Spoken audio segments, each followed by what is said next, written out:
Isa pong mahalagang okasyon ang inaantabayanan namin bukas. Bukas? Dahil tatay, ama, daddy, papa, ilan lang po yan sa mga tawag sa mga haligi ng tahanan.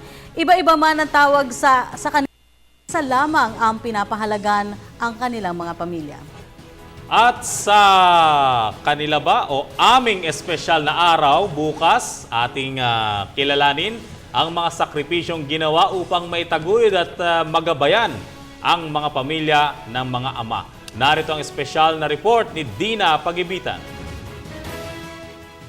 Kilalang malakas kaya naman itinuturing na haligi ng tahanan. Siya si Itay, tatay, papa o daddy.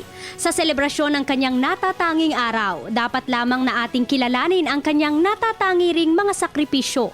Ang pamilyang ito ni Marjon, perfect na nga kung maituturing dahil sa kanyang 2 anak at mapag-arugang asawa. Hindi nga raw siya nakakaramdam ng pagod sa trabaho bilang video editor tuwing uuwi sa pamilya. Sa darating na Father's Day, isang simpleng selebrasyon lamang ang kanilang gagawin, mamamasyal sa park for bonding. Salamat sa lahat sa good responsibility na binibigay niya araw-araw sa amin.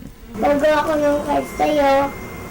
Ang naman, isang espesyal na regalo ang ibibigay sa kanyang daddy. Nagawa ko siya ng lumans. Bakit? Kasi, para lagi niyang sakal. Ano't ano pa man, malaking bahagi ng ating buhay ang ating mga ama, tatay, papa o daddy.